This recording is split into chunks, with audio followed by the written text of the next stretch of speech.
Hi, this is Jen Rubin, editor-in-chief of The Contrarian.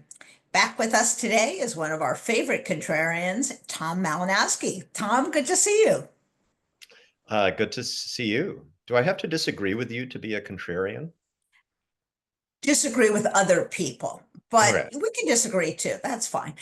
All right. Um, you were a long time person in the State Department and human rights. You worked in the State Department on human rights, democracy, and labor. And you, subsequent to leaving that position, also are now on the board of Radio Free Europe. You are therefore the perfect person to talk to us about Voice of America.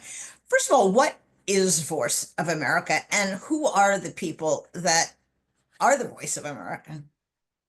So we have, as a country for decades, operated a family of international broadcasting agencies.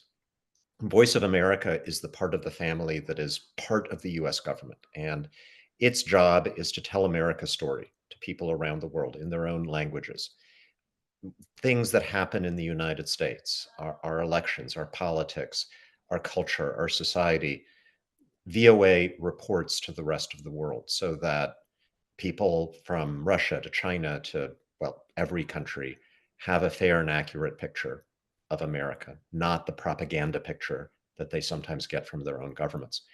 We've also, for most of that time, funded uh, entities that are technically independent of the US government, like Radio Free Europe, which dates back to the Cold War. We now have Radio Free Asia that broadcasts to Asia, obviously, a Middle East broadcasting network. We have a network set up just to broadcast to the people of Cuba. And the job of these independent broadcasters is to be the free media in closed dictatorships that don't have a free media.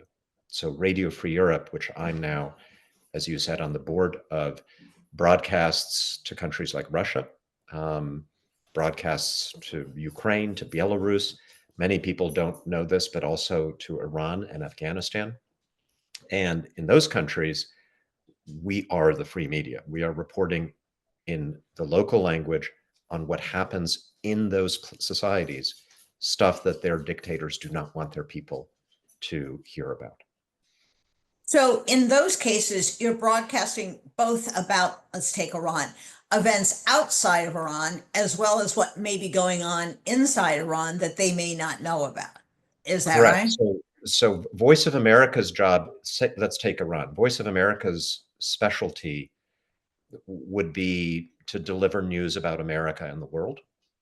And our specialty at Radio Free Europe, which has a specialized Iran service called Radio Farda, is to broadcast on what's happening inside Iran, which, as you can imagine, is incredibly important when the government does not allow any free press and there are protests, there's opposition to the government. We are, in effect, the main source of daily news and information for younger people in Iran who want a different kind of society, who want a closer relationship to the US and the rest of the world. And by the way, all of these things are called radio this or radio that. We don't really use radio, old fashioned radio anymore. We're on television, we're on mostly digital platforms. And the journalists who actually do this work are mostly very young people who actually, not only speak the language of their societies, but who understand the technology of modern media. So it would be a catastrophic loss for the United States to lose these things, and it would be a completely unearned, barely even hoped for victory for our worst enemies in the world. Now, for people, let's say, who are doing programming for Belarus, are do you have any people who are in Belarus, or are all those people outside of Belarus? It depends on the country. So Belarus, no, we could not have journalists running around Belarus saying, "Hi, I'm with Radio Free Europe. I want to ask you some questions." Uh, we do, in even the most closed societies, though, have freelancers, we have folks who do send us information, and obviously that can be very difficult and dangerous work. And those people are amongst the victims if Yes. these cuts actually are allowed to stand, because they're just cut off from whatever support and protection their association with us Right. might offer. Now, the Trump-Musk administration did not try to abolish entirely Voice of America. They're just in the process of gutting it. What is being lopped off? Give us a sense in terms of whether it's percentage of employees or the amount of programming that will disappear. Give us a sense of the magnitude of what they're doing here. Well, Voice of America is 100% down. Right. It's, as far as viewers around the world are concerned, it's gone. If you go on their website or any of their streams or any of their channels, you just get a page that plays some music or something. There's nothing left. And they've also notified the independent grantees, including Radio Free Europe, that their grants to us have been terminated. Of course, we're all in court, and Radio Free Europe, I can only speak for this one entity. We had enough money to stay on the air through early April. Today, we filed a suit last week. We were in district court this afternoon, and about 90 minutes before the hearing started, the administration told us that they were releasing around $8 million of funding that they owed us from before the current continuing resolution that Congress just passed. So, another sign that when the bullies are confronted with strength, they do tend to bend. Right. And while it doesn't solve our problem, it buys us a little bit of extra time. I'm very confident that we are going to win this. And winning would be a restoration of the funds, a return of the personnel, and the ability to continue doing your job. After all, it is a phenomenal achievement for Putin, for China, to literally silence Voice of America. It is mind-boggling to me. Yeah, in their wildest dreams, like they would never have imagined that they could get us to do that. If a genie popped out of a bottle in the Kremlin and told Putin, like, you've got 3 wishes with respect to the United States, I think the top 3 would probably be get out of NATO, shut down USAID because it funds all of the democracy activists in Eastern Europe, and stop Radio Free Europe and Voice of America. And then Putin would have laughed and said, obviously, they're never going to do those things, but you're a genie and you gave me 3 wishes. That's what I would ask for. Now, we want to now go from genies to clowns. Many of our viewers and listeners, when they hear this, may not have yet read a story in The Atlantic. I usually don't talk in depth about other publications, but this one everyone has to read. Jeffrey Goldberg, who is the longtime editor, was accidentally placed into a signal chain. For those of you who don't use Signal, it's an encrypted communication device. You might be familiar with Slack or direct messaging, other sorts of things. And the benefit of Signal is twofold. One, it can erase, everything can disappear after a day or a week, depending upon how you set it. And it is encrypted, so others presumably can't get on. But it seems that Jeffrey Goldberg was included on a signal chain, that is a group of people that included people like Michael Walls, the Vice President of the United States, Pete Hegseth, go down the list, Tulsi Gabbard, go down the list of every senior national security figure. And what's more, they were discussing and at one point sent him the battle plans through this messaging system for an attack on the Houthis.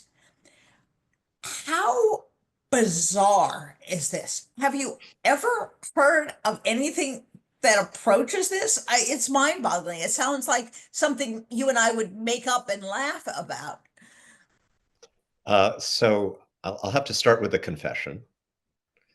When I was at the State Department, I once included by accident New York Times reporter Michael Gordon on an email that I'd sent to a whole bunch of senior officials in the administration, including my friend Philip Gordon, who worked at the NSC. I confused Philip with Michael.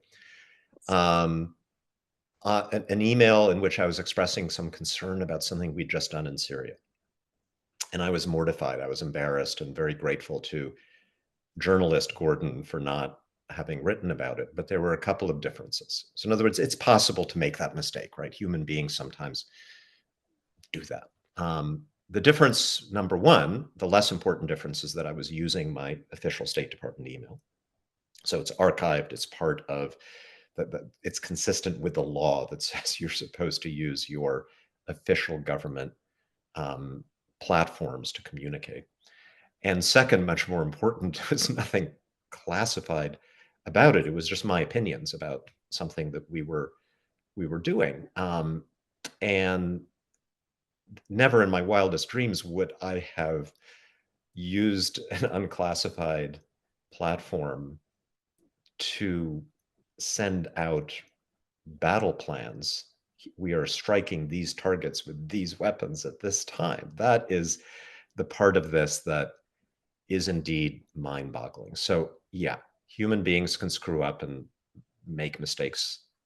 Now, Similar. to be clear, there are classified things and then there are classified things. And at some point, you reach a level of classification that you cannot take it out of a SCIF, which is a secured area where you check your phone, you check out any kind of other communications device, and it can only be viewed in that context. These people were sending a signal message that theoretically could be picked up on an iPhone or on a unsecured laptop. Correct. Did Yeah. So Chuck Clinton Signal is get very the message itself is very secure, but but your phone is not necessarily secure. And all of us understand that if we travel overseas, if particularly if we're one of those people in one of those jobs, foreign adversaries will try to get into our phones themselves. So Donald Trump's phone has been compromised probably a million times. So like no matter how good the app you're using may be, there is a high likelihood that one of those people is using a compromised device. Now, you mentioned SCIF. The Vice President of the United States has a SCIF in his residence. So Saturday morning, they're sending out these things. He's got a SCIF where he is. The Secretary of Defense presumably is in the Pentagon, or they're launching strikes that day. So he is in a SCIF. And by the way, why would he even have his phone in his office, which is a SCIF? That's another question. All of these people at the very highest levels, we make it very easy for them, very convenient for them to use the top secret communications devices. If you're a junior staffer, it may be harder because they don't like set up a SCIF for you in your basement for the weekend, right? But for these people, it's not that hard. now to make this clear? Hillary Clinton, who was not sending any confidential information, was reamed for something much more innocuous by, among other people, Donald Trump, who said this could be disqualifying as anyone from seeking public office. And of course, there was a major FBI investigation, and arguably that interfered with the election. Do you think there's going to be any kind of special counsel, any kind of investigation, maybe Congress, maybe Jim Jordan should take this up, you think? Is that going to happen? Maybe not. Cash Patel's on it. 100%, Jen. Like, Yeah, I feel um, better already. yeah. Um, you know, this is unbelievable on one level. I also have to say, on the substance of what they were talking about, a couple interesting things happened. First of all, J.D. Vance remarked that he didn't agree with the President of the United States, that he didn't think we should be striking these targets, because after all, it was just the Europeans who were mostly affected by transit through the Suez Canal. We didn't have a little, why are we always helping them out after all? And Pete Hegseth seemed to agree with that. After the call was released, the story broke, J.D. Vance came out with a statement that really is a PR gem. Although it may appear that I was differing with the president, I'm really not. Now, what's your impression of all that? First of all, the notion we shouldn't be doing anything for Europe. And secondly, this kind of bad mouthing the president in front of other people. Does this go on? So I actually found that a little refreshing. I mean, I'm glad like these guys, like they on some level maybe think for themselves and have little debates amongst themselves. Like that struck me as um, refreshingly normal. Um, but let's talk about the substance of what a lot of them were saying, which is like, why are we doing something that mostly benefits our allies? And shouldn't we make them pay for it?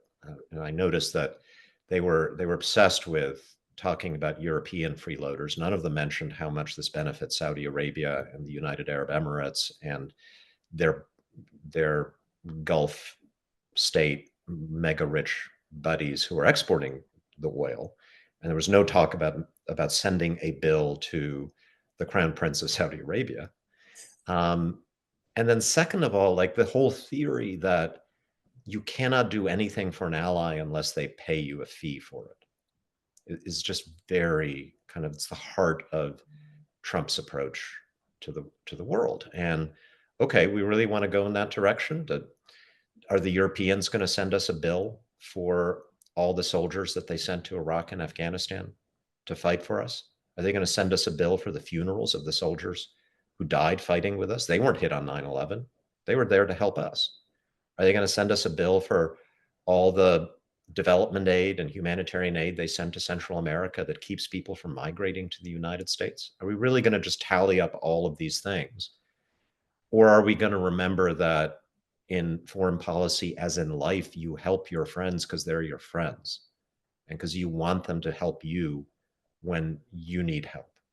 And you don't send each other bills for things like that. And so that's the part that, I mean, it wasn't surprising, but that I found very sad.